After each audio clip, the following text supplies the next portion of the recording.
কে কে veg pakora খেতে ভালোবাসো comment করো। আর আজকে তোমাদের সাথে আমি ভেজ পকোড়া একটা রেসিপি শেয়ার করছি।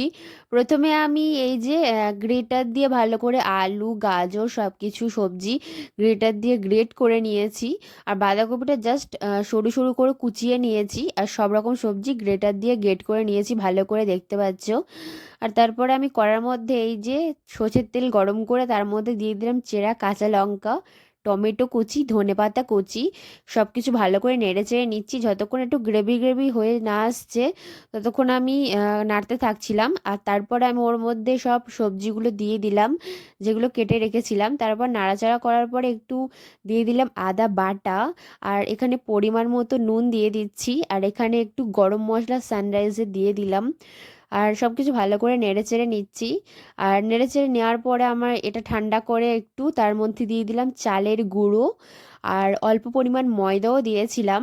আর উপর থেকে একটু ধনেপাতা দিয়েছিলাম, এটা অপশনাল, তোমরা না দিতেও পারো। আর তারপর সব কিছু ভালো করে মাখিয়ে নিচ্ছি। আর একটু ঘন হয়ে গেছে তাই একটু জল দিয়ে ভালো করে আরও মেখে নিলাম। আর তারপর সর্ষের তেলে না, এখানে সাদা তেল আমি ভাজছি।